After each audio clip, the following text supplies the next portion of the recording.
So, who is familiar with the idea, the concept of parallel realities? Raise your hand. Who's not familiar with it? Cool. Good. Okay. Well, this is one. And this is one. And this is one. And this is one. And this is one. And this is one. Every moment that you have an experience, you're quite literally experiencing an alternate reality. Things have changed. Now the assumption is that things change within the same linear, consistent reality, but that's not actually true in my experience. So it's not that there is one reality within which your molecules actually move around, so to speak. We're not in the one same linear reality within which the objects move around independently. Every change is a complete change. Every change is a complete shift. Every motion, every movement is a completely different reality. That means that there's many different realities between my hand being over here and my hand being over here. But consciousness can configure those realities, or can view those realities so seamlessly that it seems like it's one continuous reality, when in fact I'm in one reality, one reality, one reality, one reality, one reality, one reality, one reality, one reality, etc., constantly, consistently. That, in a nutshell, is the idea of parallel realities. Now, one very important thing that comes with this understanding is that your sense of time starts to become completely different. When you really understand the concept I just briefly touched upon, and I'll explain some more, the thing that disappears is linear time. It doesn't completely disappear. It can still be there. It's still there, but you see that it is an illusion. You see that it is a projection. You see that it is an agreement. The idea that there is linear time is an agreement. It's not an actual physical, mechanical, energetic fact of the universe. So the idea of parallel realities brings with it the idea of nonlinear time, or from another point of view, you could say timelessness. The fact that there is no linear time.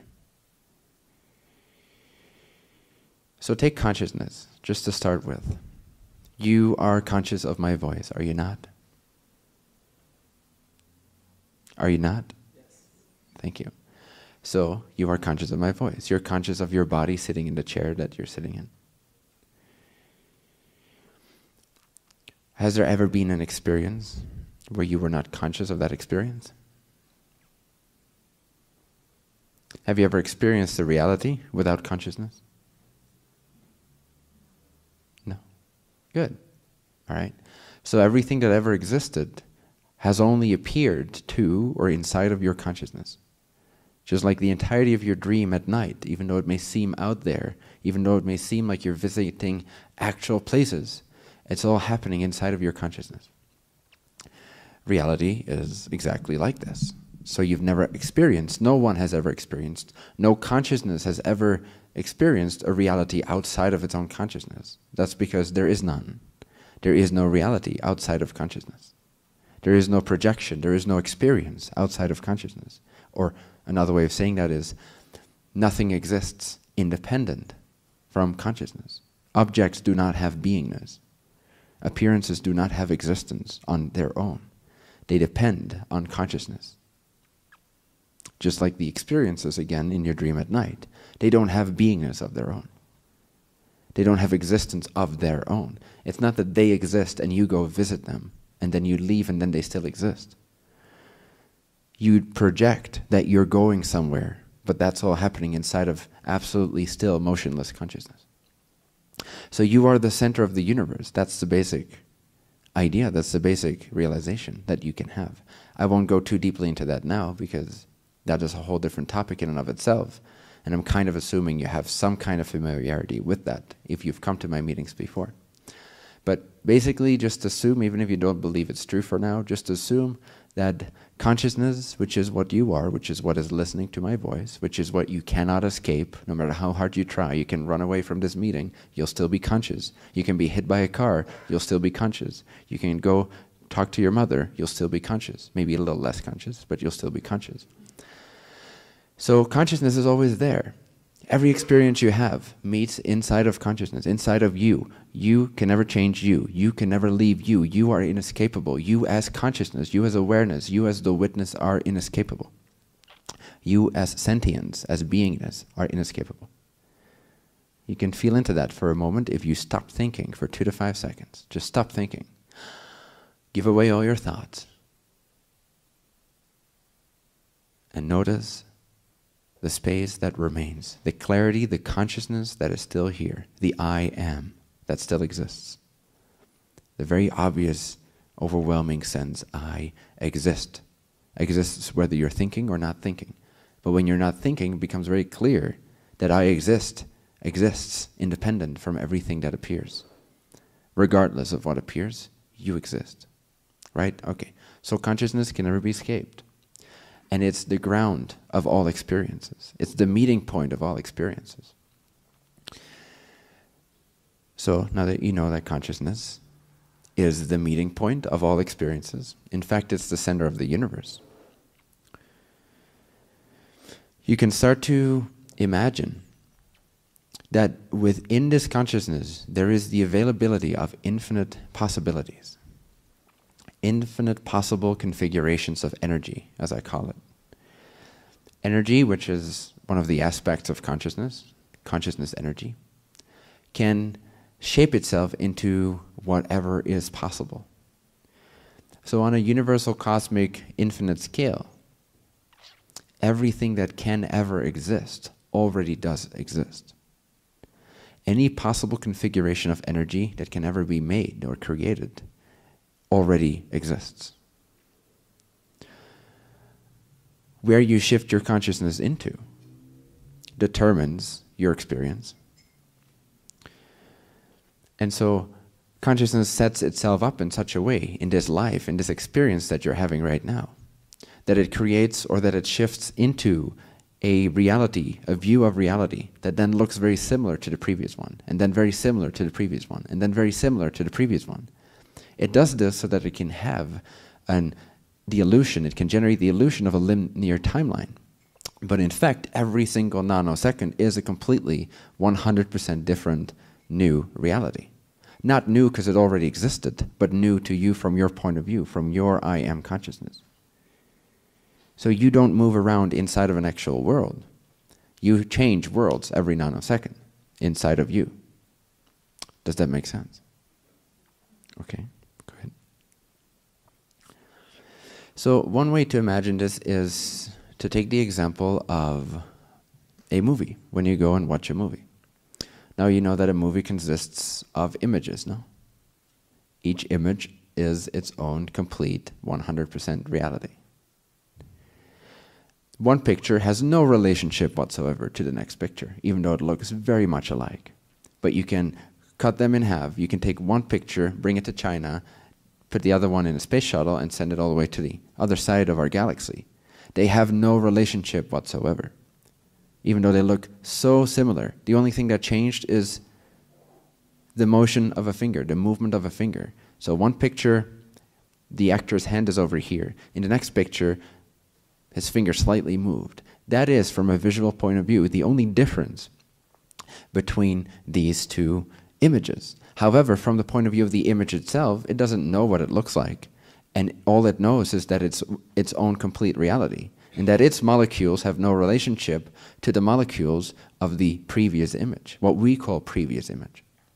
So you see, it's up to the observer to create the sense of time.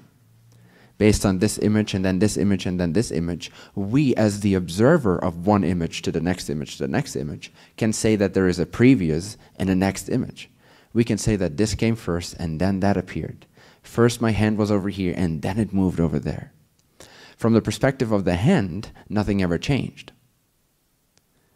Because there is only one hand in that particular reality. The one that is slightly more over to the left It is a completely 100% different reality that has no notion whatsoever of the other parallel reality.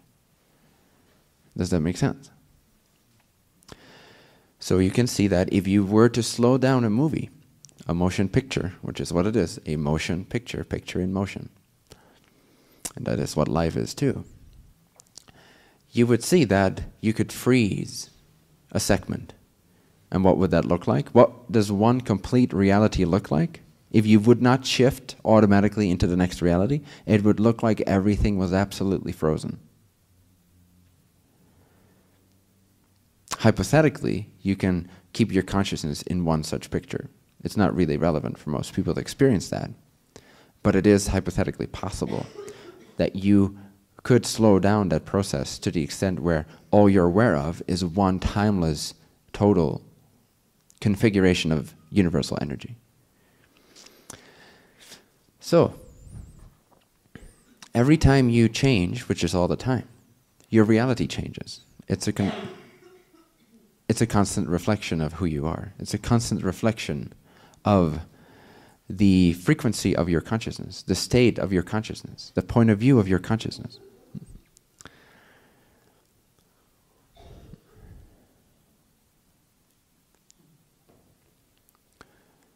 So right now, again, you're in a 100% completely different reality than you were in 10 seconds ago, even a nanosecond ago. But to make it more obvious, 10 seconds ago, that was a completely different universe.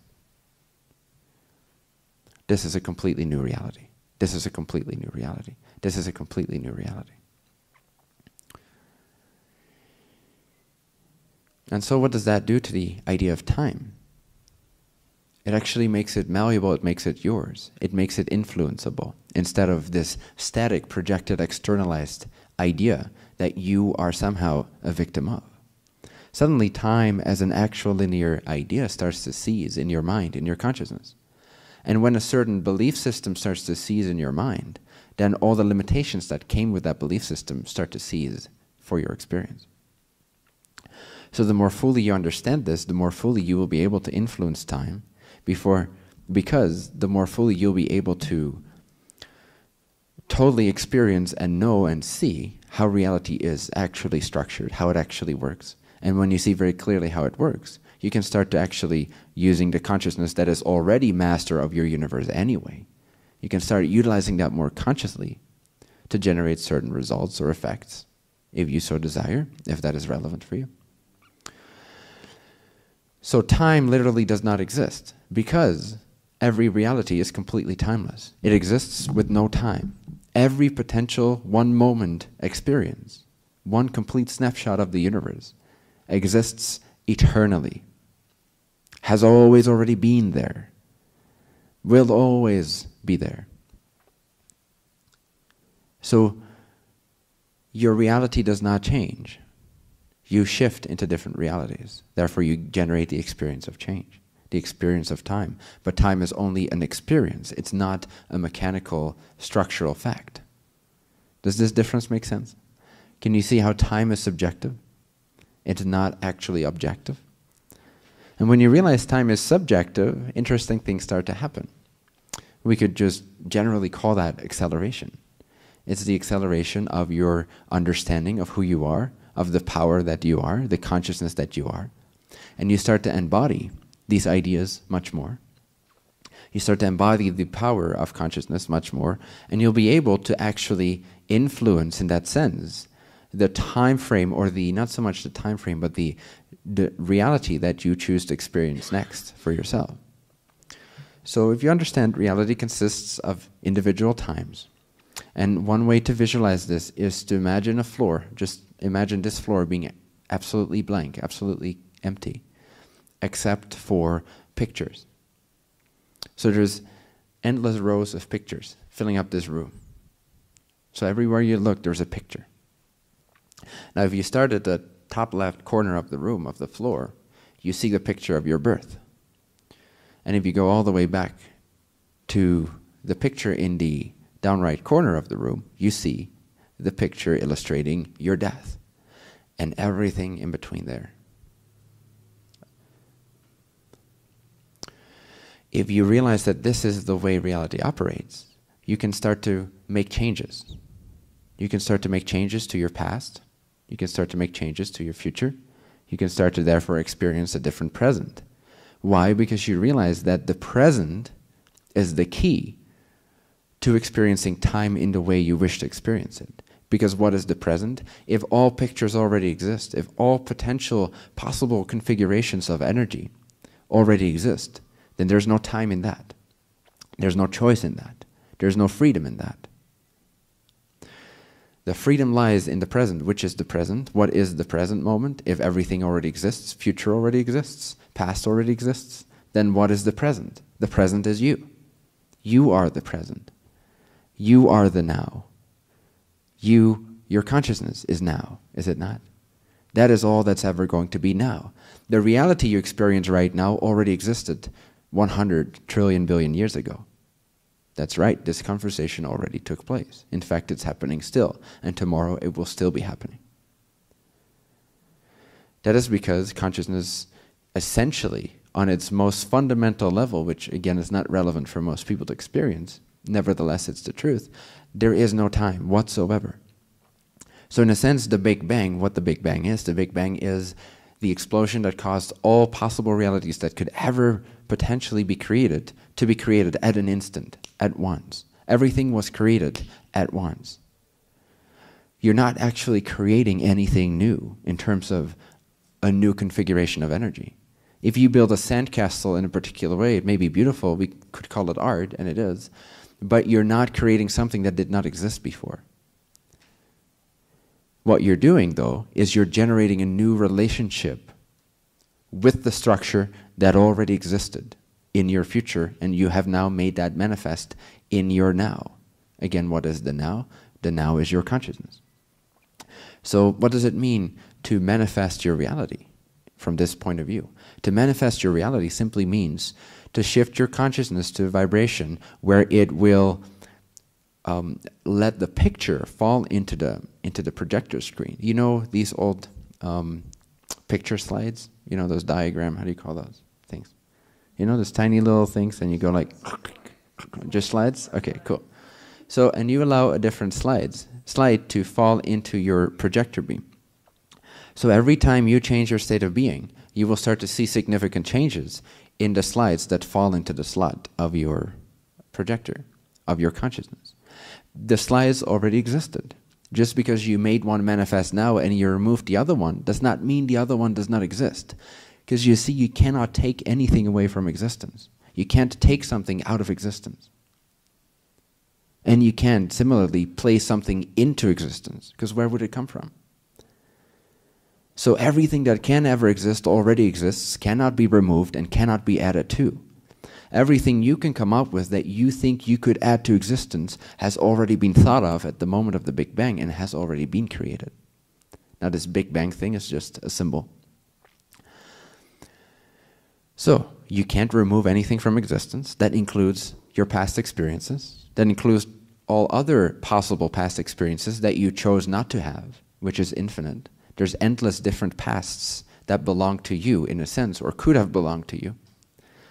They still exist as well. Your past still exists as well. You cannot take a potential reality, a potential manifestation of energy away from the universe. You can't do that. You see, so structurally speaking, there is no time. Nothing new is ever created. Everything that can exist already does exist. Not only everything that can happen will happen, but everything that can exist already does exist and will always exist. Anything that can exist will always already exist.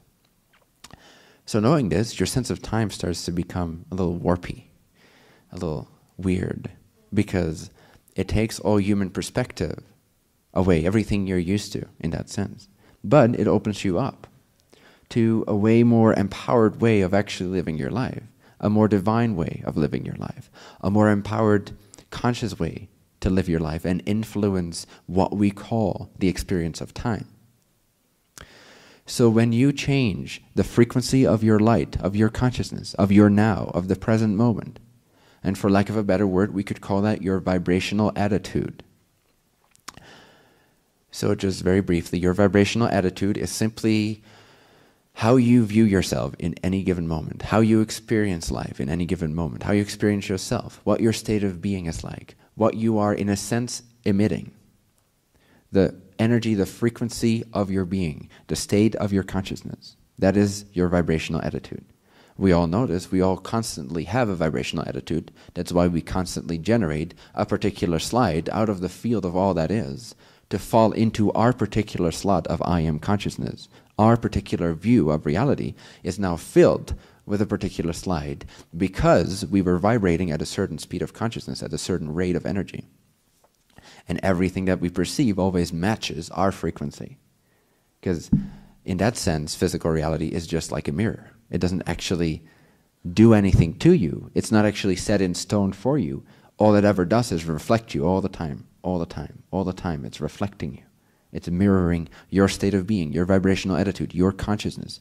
Your particular configuration of consciousness turns into a particular configuration of experience, or reality, or perception. Does this make sense so far? Yes? Awesome. So how do you influence time? Well, you don't actually influence time because time does not exist. So it's just a way of saying, how do you shift into an alternate universe? How do you more consciously shift into a parallel reality? Because, remember, you're already doing this right now, otherwise you could not hear my voice move from the first letter of my sentence to the last letter of my sentence. You would be stuck at one letter, at one thing.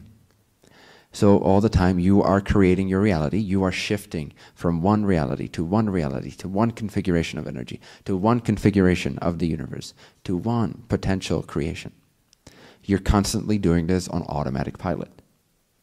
It's great, it's fantastic. It allows you to be the victim of your own creation so that you can have the subjective experience of the illusion of time, the illusion of a particular personal theme that goes from A to Z. But in reality, you are generating that for yourself. You are creating that. It's not actually the case. There's not just one life that you can live, that you are living. You're not stuck in this one life. You never have been. There's infinite parallel lives that look very similar, and there's infinite parallel lives that look nothing like who you are today. And my intention is to help you understand that you can become therefore anything you desire to become. And you are not stuck in the conditioned reality that you have been given by your previous choices and your previous creations. You can understand this principle to such an extent that 6 months from now, if you start to, even if this is the first time you hear about this principle, 6 months from now, even sooner, but I'll be liberal just so that you start to believe a little bit of what I'm saying, because I notice there's a lot of new people today. If you truly understand this principle and you start practicing what I'm sharing, 6 months from now, you will not recognize yourself. I guarantee you. You will not be able to recognize yourself. You will look back upon pictures, you'll maybe see a video of yourself, and you'll be like, oh, who's that guy? Who's that person? What do they have to say? You'll start forgetting things, which is a good thing, by the way, because it allows for so much space for new things, you see. It doesn't mean that you actually necessarily forget things. If someone brings up a memory, you can still tap into that.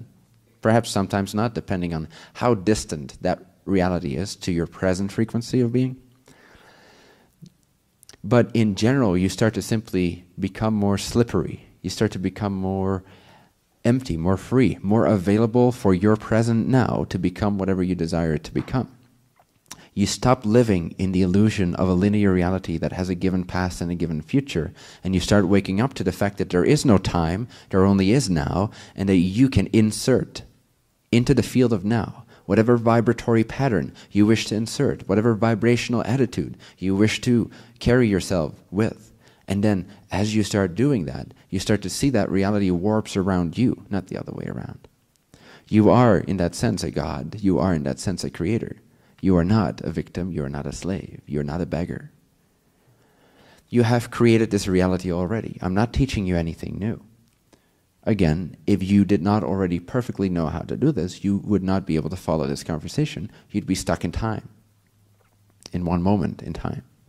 But effortlessly so, you choose, alongside with me and all the people here, to generate some sort of a consensus parallel reality, and we're all moving because our frequencies, our alignment is in alignment. Our vibrations are similar enough to where we can generate the illusion of a consensus reality that moves from the start of this meeting to the end of this meeting 2 hours later. All the while, all that's happening is that we're now, and we're projecting a different image and a different image into the now, into the now, into the now, into the now.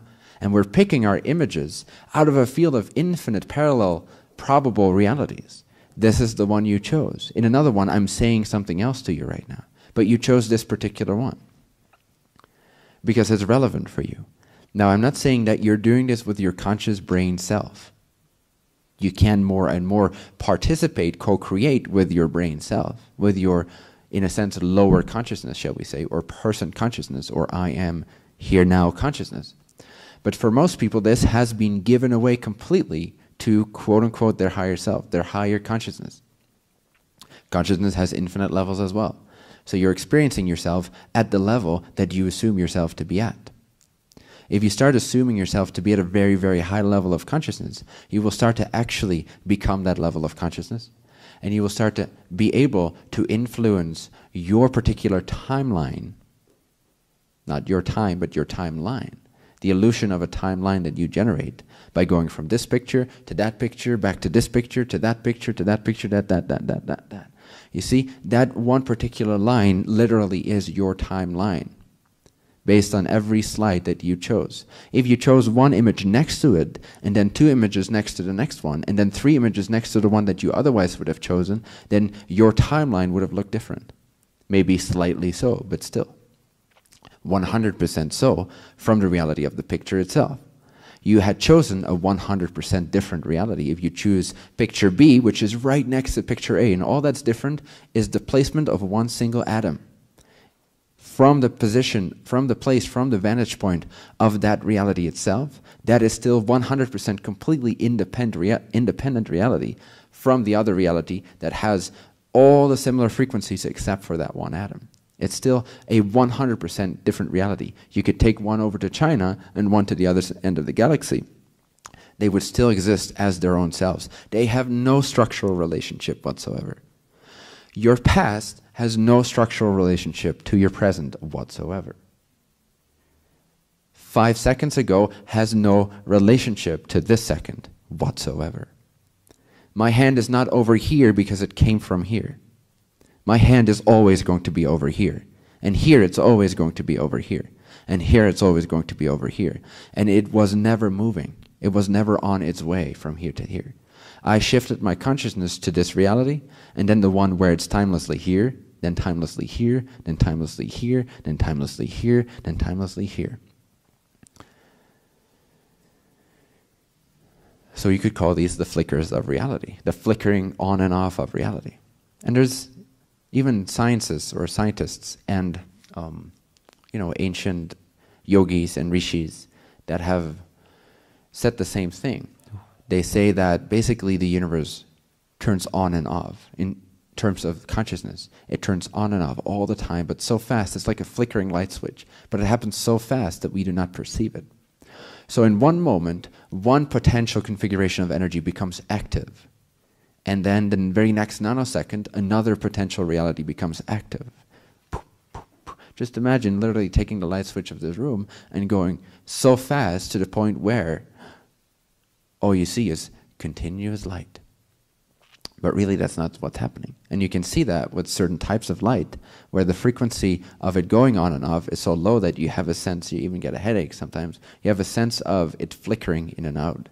Or all television screens, where the hertz is at a lower frequency than you can perceive, you will see that half of the time there is no reality, there is no experience, there's no light. And then half the time it's on again, off, on, off, on, off, off.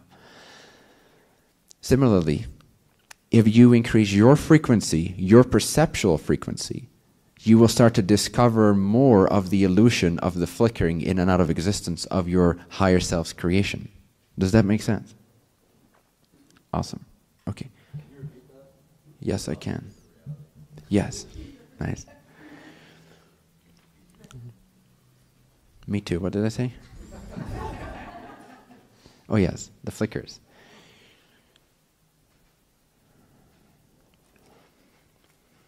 About the higher self. Yes. Thank you. So when you increase your perceptual frequency, the vibration, the vibratory state of your now, when you increase that vibration, which to us is known, physically speaking, as happiness, as joy, as excitement, as bliss, as ecstasy, as inspiration, as creativity, as feeling like you're on top of life instead of underneath it. So anything that, in that sense, gives you a great sense of joy is anything that aids you in increasing your vibration, your vibratory state, your vibrational attitude. When your vibrational attitude increases, literally what happens is that your supposed point on the ladder of infinite levels of consciousness, where you place yourself, goes up the ladder, goes up the ladder, goes up the ladder. And every step that you take higher, every time you increase your frequency or your vibration in that sense, those are just words, but feel into what I'm saying.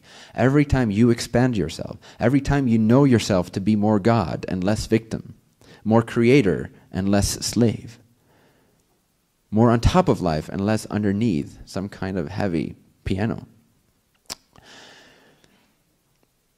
you change the frequency literally of your proposed consciousness to become more of another level of consciousness which also already existed, was also already operational, but you simply were not aware of it from your point of I am, from your sense of identification of who you are. So every time you increase that, you start to see a new reality, a different reality, and you start to gain access to more and more of your innate power to actually influence your reality.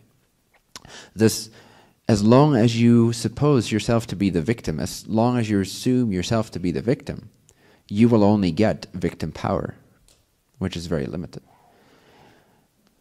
It's intelligent. Higher consciousness will never give full creation power to the victim, because it would destroy the universe, in a sense. It would go mad, it would go crazy.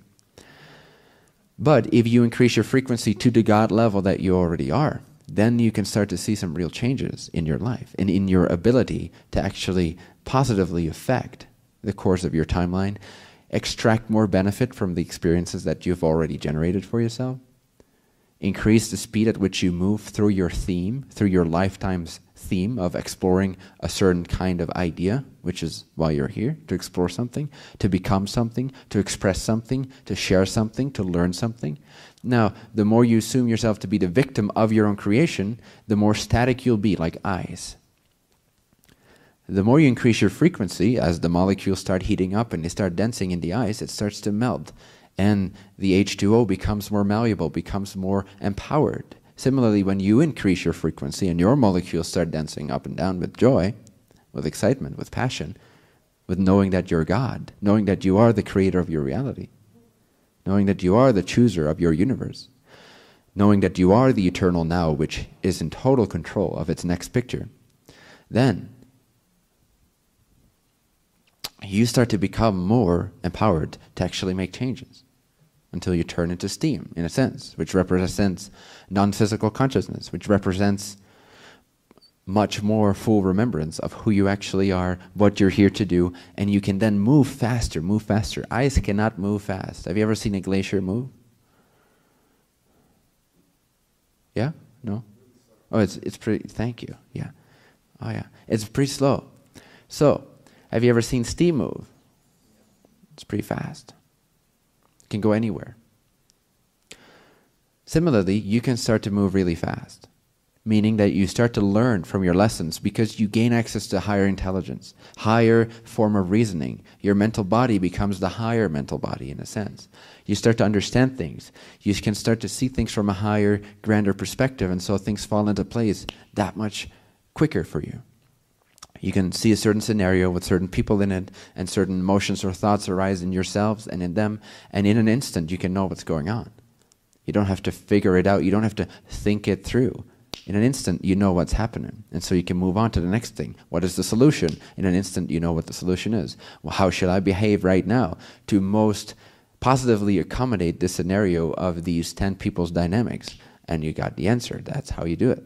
and then that, and then that, and then that. So you learn super fast, you act super fast, you act in an empowering way, in a beneficial way. You start to actually become intelligent, as man is supposed to be. You become less and less like a sheep, and more like a lion, an intelligent one, like a leopard. You become intelligent. You become fast. You're no longer helpless. You're actually creating, and you're actually being of benefit to yourself and everyone else, rather than just unconsciously going about your day, being schlepped around by your thoughts, by your emotions, by your vibrations, not knowing who you are, sending out to the universe, to your creation, all kinds of mixed ideas and frequencies, not having a clue of what you're here for, which is all fine and perfect. And no one is necessarily to blame for that. There's no blame. There's no judgment. But it is helpful to observe this and to let that inspire you to say no to that mode of being. And this all depends on how much you care about your existence. If you don't care very much, then that's fine. Then you can keep being sheep-like. You can keep being a victim. However, if you care about being alive, if you're excited about the potential that this incarnation, that this creation offers you, then you start thinking, then you start asking questions, then you start coming to meetings like these. And then when a little brat like me tells you that maybe there is an even higher step you can take for yourself, you take it. You fucking take it. Because you care about your life. Because you care about not just going through it unconsciously with the biases that you've been taught by society and what's moral, what's not moral, what your daddy taught you, what your mommy taught you, living in fear of rejection and living in the seeking of love. You start actually acting consciously, and you start actually taking control of your own vibratory state. And when you do that, life becomes enjoyable.